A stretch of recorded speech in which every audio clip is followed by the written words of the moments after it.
अपनी सनक में पूरी दुनिया को आग में झोंकते चले जा रहे हैं। कल तक लग रहा था कि ट्रंप युद्ध खत्म करने चल रहे हैं, लेकिन अब जो ट्रंप के दिमाग में चल रहा है वो तो कुछ और ही निकल कर आया। ईरान युद्ध रोकने के बजाय ट्रंप ने और उसको भड़का दिया है। 2 से 3 हफ्तों में ईरान पर बहुत बड़ा हमला करने वाले हैं वो। ट्रंप के ऐलान से दुनिया भर में हंगामा मच गया है। शेयर मार्केट क्रैश हो रहे हैं, तेल के दाम बढ़ रहे हैं। समाधान देने के बजाय ट्रंप ने दुनिया को फंसा दिया। यानी पब्लिक सोच रही थी कि ये भाई साहब आएंगे, देश के नाम संबोधन करने वाले हैं, शायद कहेंगे कि हाँ युद्ध खत्म कर देते हैं, लेकिन ये भाई साहब आके बोले कि और मारूंगा।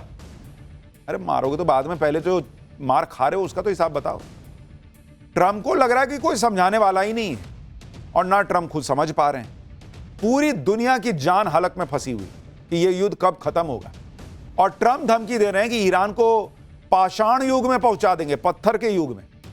यह वही ईरान है जिसके लोगों को ट्रंप कह रहे थे कि वो उन्हें आजाद कराने आए, लेकिन अब खुद डोनाल्ड ट्रंप को इन लोगों पर ऐसी तबाही लाने की बातें करते हुए शर्म नहीं आ रही है। आप लोगों को बचाने के लिए कर रहे थे ना, रिजीम चेंज कर रहे थे लोगों को बचाने के लिए। अब कह रहे हो कि हम इनको स्टोन एज में भेज देंगे। स्टोन एज में जो वहां क्रांतिकारी थे आपके हिसाब से वो नहीं जाएंगे। ट्रंप ने जैसे ही ये बात की वैसे ही आप देखिए कि क्या हाल हुआ। तेल के दाम धनाधन ऊपर चढ़ गए, शेयर मार्केट धड़ाधम नीचे गिर गया, महंगाई का बम पहले ही लोगों पर फूटा हुआ है। ट्रंप की बातों ने डर को और बढ़ा दिया। ट्रंप अब क्या करने वाले हैं, वर्ल्ड वॉर का जिक्र क्यों किया, ट्रंप की युद्ध भड़काने वाली नई धमकी के बाद ईरान ने क्या जवाब दिया है, अमेरिका के सहयोगी देशों ने ट्रंप को अब क्या सुना दिया जिससे अमेरिका हिल गया, भारत में इस पे क्या पॉलिटिक्स हो रही है, सब दिखाऊंगा। लेकिन पहले एक झलक देखिए। ट्रंप से किसी तरह की समझदारी की उम्मीद करना ही बेकार है। ट्रंप अपनी सनक में ईरान युद्ध में ऐसा धंस चुके हैं कि वो और धंसते चले जा रहे हैं।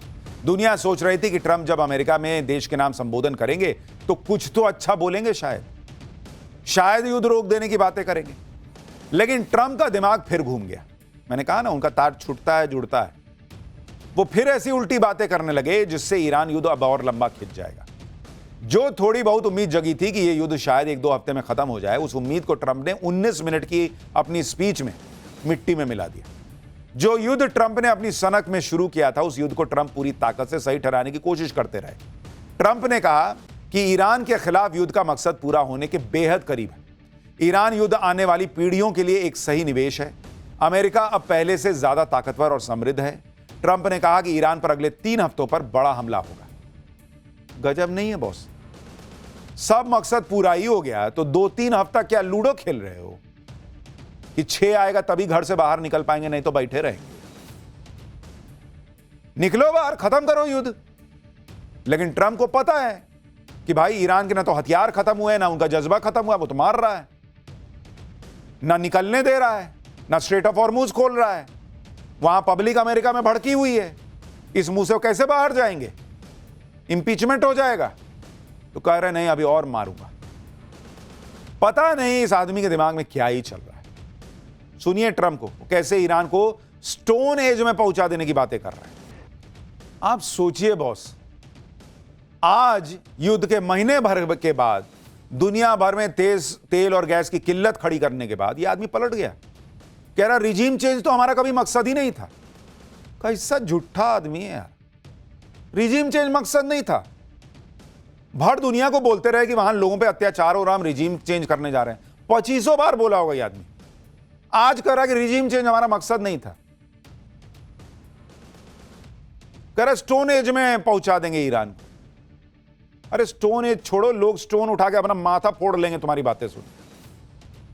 एटम बम गिरा देंगे, महीनों सालों लड़ते रहोगे क्या।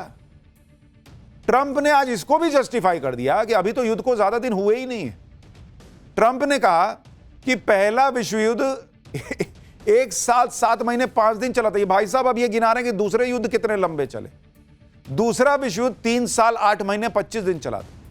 कोरिया युद्ध 3 साल से ज्यादा चला था। वियतनाम युद्ध 19 साल 5 महीने 29 दिन चला था। इराक युद्ध 8 साल से ज्यादा चला था। ईरान के खिलाफ युद्ध में तो सिर्फ 32 दिन हुए। अरे 32 दिन से क्या मतलब है भाई, वो 32 दिन में दुनिया बर्बाद हो रही है, तुमको ये नहीं दिख रहा है। ये डोनाल्ड ट्रंप का मान लीजिए कोई डॉक्टर जो है वो ऑपरेशन शुरू कर दे और एनेस्थीसिया ना दे और ये बाप बाप चिल्लाएं और डोनाल्ड ट्रंप को जब वो बाप बाप चिल्लाएं तो डॉक्टर जो है वो कहे कि चुप रहो, अभी तो 1 घंटा ही हुआ है ऑपरेशन को, कहीं कहीं तो 8-8 घंटे चलते हैं, 12-12 घंटे ऑपरेशन चलते हैं, बर्दाश्त कर लेंगे। कोई लॉजिक है इस बात का कि फलाना युद्ध इतने दिन चला था, अभी तो 32 दिन हुआ है। इसी के बाद चर्चा होने लगी कि क्या ट्रंप ईरान युद्ध को लंबा खींचना चाह रहे हैं। ट्रंप का इतना बोलना भर था कि दुनिया में हड़कंप मच गया। शेयर मार्केट में की दुनिया में धड़ाधड़ लोगों का पैसा डूबने लगा। ऐसा कोहराम मचा कि 25 मिनट में अमेरिकी शेयर मार्केट से 51 लाख करोड़ रुपए स्वाहा हो गए। अमेरिकी नैस्डैक 100 फ्यूचर्स 2% गिर गया। अमेरिका का डाउ जोन्स 1.3% गिर गया। अमेरिका का ही S&P 500 1.3% गिर गया। जापान का निकी 225 इंडेक्स 2.38% गिर गया। बिटकॉइन 2.5% गिर गया भाई। हांगकांग का हैंग सेंग 1.27% क्रैश हुआ है। दक्षिण कोरिया का कोस्पी 5% गिर गया। भाई लोग रो रहे हैं खून के आंसू। इसको समझ ही में नहीं आ रहा भाई साहब को। सिर्फ दुनिया भर के शेयर बाजार ही नहीं गिरे, बल्कि क्रूड ऑयल की कीमतें ट्रंप के भाषण के बाद और चढ़ गई। ब्रेंट क्रूड ऑयल के दाम 7% से ज्यादा बढ़ गए डोनाल्ड ट्रंप के भाषण के बाद। भाषण से पहले $101 प्रति बैरल के करीब थी यह कीमत। भाषण खत्म हुआ तो कच्चे तेल की कीमत $108.3 प्रति बैरल हो गई। भारत के शेयर मार्केट में भी ट्रंप के भाषण का असर दिखाई दिया। आज बाजार खुलते ही 1 घंटे के अंदर 10 लाख करोड़ रुपए स्वाहा हो गए। बॉम्बे स्टॉक एक्सचेंज में 1500 अंकों तक की गिरावट हुई। सेंसेक्स और निफ्टी करीब 2-2% गिर गए। हालांकि बंद होने से पहले बाजार थोड़ा संभला। सेंसेक्स 185 अंकों की बढ़त के साथ बंद हुआ। निफ्टी भी 33.7 अंक की बढ़त पर बंद हुआ है। भारत के शेयर बाजार में गिरावट आज तो संभल गई, लेकिन जिस तरह से ट्रंप युद्ध को भड़का रहे हैं वो शेयर मार्केट के लिए अच्छे संकेत नहीं। आप देखिए कि सोना चांदी के दाम भी लगातार गिर रहे हैं। 24 कैरेट सोने की कीमत 4,245 रुपए गिरकर 1,47,000 प्रति 10 ग्राम हो गई। चांदी की कीमत 12,023 रुपए कम होकर करीब 2,28,000 पे आ गई है। ईरान युद्ध शुरू होने के बाद से अब तक सोना 12,489 रुपए और चांदी करीब 39,000 रुपए गिर गया है। ट्रंप ईरान को पाषाण युग में पहुंचा देने की धमकी दे रहे हैं। भाई तुम्हारे चक्कर में पब्लिक पाषाण युग में चली जाएगी, क्योंकि पैसा खत्म हो जाएगा तो लोग पत्थर से ही आग लगा लगा के काम करेंगे। एलपीजी सिलेंडर नहीं मिलेगा तो फिर पत्थर से ही आग लगाएंगे। भर दुनिया को तुम पाषाण युग में भेज रहे हो, खाली ईरान को नहीं। लेकिन डोनाल्ड ट्रंप जिस पाषाण युग की बात कर रहे हैं उसका मतलब है ईरान की टोटल तबाही। ईरान चुप बैठ जाएगा। ईरान 1 महीने से ट्रंप से लड़ रहा है। उसने करारा जवाब दे भी दिया कि कितनी भी धमकी देते रहो, जब तक ताकत है तब तक लड़ेंगे। ट्रंप ने ईरान पर अगले 2 से 3 हफ्तों में बड़ा हमला करने की बात कही, लेकिन ईरान ने 2-3 हफ्तों का भी इंतजार नहीं किया। इधर ट्रंप का भाषण खत्म हुआ, उधर ईरान ने हमले शुरू कर दिए। आप तस्वीरें देखिए। मिडिल ईस्ट में अमेरिकी आर्मी के बेस पर ईरान ने मिसाइल से हमला किया। ईरान की मिसाइल को अमेरिकी इंटरसेप्टर रोक नहीं पाए। बिजली की तरह ईरान की मिसाइल बेस पर गिरी और सब कुछ तबाह हो गया। एक और तस्वीर देखिए। इजराइल और खाड़ी देशों में अमेरिकी एसेट पर ईरान ने नए हमले किए। धड़ाधड़ मिसाइलें लॉन्च हो रही हैं और इन सब का टारगेट अमेरिका और उसके सहयोगी है। अमेरिका और इजराइल अब ईरान के हमलों को रोक नहीं पा रहे। अमेरिका का F-15 फाइटर जेट ईरान के शाहेद ड्रोन को नहीं मार पाया। ये तस्वीरें बड़ी वायरल हो रही हैं। ईरान का शाहेद ड्रोन F-15 को छकाता हुआ बचकर निकल गया। यानी ट्रंप धमकी देने के लिए मुंह खोलते हैं तो ईरान उसका जवाब अपनी मिसाइलों से देता है। आप देखिए, ईरान की सेना ने कह दिया कि युद्ध तब तक चलेगा जब तक अमेरिका को पछतावा नहीं होता और वो अपनी हार नहीं मान लेता। अमेरिका को ईरान की असली सैन्य ताकत का अंदाजा भी नहीं है। उनके पास अधूरी जानकारी है। अभी और भी विनाशकारी हमले किए जाएंगे। युद्ध अमेरिका ने शुरू किया तो अंजाम वो भुगतेगा। यानी ट्रंप पूरे तामझाम के साथ माहौल बनाते हैं कि ईरान को हमने कुचल दिया। ईरान पलट के और हमले कर देता है और कहता है कि हम झुकने वाले नहीं। ट्रंप ने ईरान पर सब कुछ आजमा कर देख लिया है, लेकिन ईरान ट्रंप के सामने सरेंडर करने को तैयार है। इसी वजह से ट्रंप इस युद्ध में फंसे हैं, निकल नहीं पा रहे। क्योंकि अगर युद्ध से निकल गए तो अपनी पब्लिक को बताएंगे क्या।